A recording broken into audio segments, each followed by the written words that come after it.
The Switch theme continues as we have a bunch more information today. Now, the main thing that I want to touch on is the Switch launch lineup, which has been confirmed by Nintendo. Now, the launch lineup is not brilliant, to be honest, as it has 5 games available on March the 3rd, which of course is the launch of the console. And these are, of course, Legend of Zelda Breath of the Wild 1-2 Switch, Super Bomberman R, Skylanders Imaginators, and Just Dance 2017.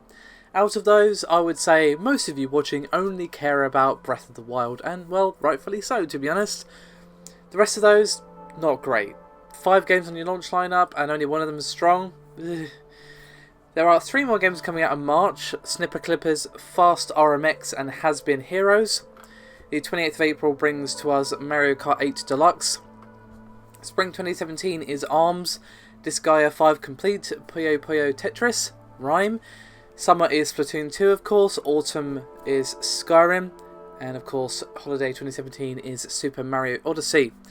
Now, there are some other games that have a sort of vague release window at some point this year, but we don't know when. They are Xenoblade Chronicles 2, Ultra Street Fighter 2 The Final Challenge, Minecraft, EA Sports FIFA, Sonic Mania, I Am Setsuna, Steep, Siberia 3, NBA 2K, and Dragon Ball Xenoverse 2. Now, there are of course a bunch of other games announced for the Switch that aren't on this list released by Nintendo, and they include Redout, Fire Emblem Warriors, which is a new Square Enix RPG, Dragon Quest X and 11, Dragon Quest Heroes 1 and 2, a new Shin Megami Tensei which may or may not come to the West, The Binding of Isaac Afterbirth, yes, Nintendo let The Binding of Isaac on their console, Rayman Legends Definitive Edition, and Farming Simulator. Now, I was mostly joking about The Binding of Isaac. It has come out for the Wii U. I was mostly referencing the trouble that game has had getting on the 3DS. However, we also have some comments from Michael Pachter following the Nintendo presentation. And his thoughts line up with a lot of thoughts and feelings that I've seen expressed across various forums, Twitter and so on, and that the price for a lot of people is a bit higher than they expected and a bit higher than they're willing to pay. And according to Pachter, the pricing of the console actually will create issues for the system. He actually believes that the system would have had incredible sales at a number such as, say, $199, and the price is a bit high. Again, this lines up with a lot of feelings that I've seen expressed online since the price reveal. And he said, quote, "It's more expensive than I hoped or expected.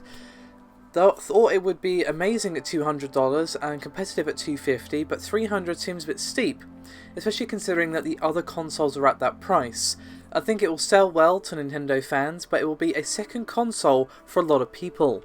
However, he did have some positive thoughts to share regarding the first-party lineup for the Switch, and he said, quote, "The first-party lineup is impressive, and Zelda at launch with Mario Odyssey shortly thereafter is a great slate. The other games look fun, and it appears to be a much stronger lineup than we saw for the Wii U." Now, since he said that, let's take a look at the Wii U launch lineup, shall we? Now, this is games that will ship with the Wii U on November 30th in the UK, according to an article I found on IGN, and of course we'll link it in the description below. And while none of them are system sellers by themselves like Zelda, it's still many more games than the Switch has, and I would still say many more games that are worth purchasing for people who are tempted to buy the console anyway. And they are Assassin's Creed 3, Batman Arkham City, Ben 10, Call of Duty Black Ops 2, Darksiders 2, Epic Mickey 2, FIFA Soccer 13, Sports Connection, Family Party 30, Funky Barn, Game Party Champions, Just Dance 4, Mass Effect 3, Super Mario Bros. U, Nintendo Land, Rabbids Land, Skylanders Giants, Sonic and All-Stars Racing Transformed, Tank Tank Tank, Tekken Tag Tournament 2 Wii U Edition, Transformers Prime, Your Shape Fitness Evolved, Warriors Orochi 3 Hyper, and Zombie U. Now again, not a brilliant launch lineup, but still just more games than the Switch has. And again, for me, and I think for many people, the only game that they actually care about on the Switch Day 1 launch lineup is Zelda.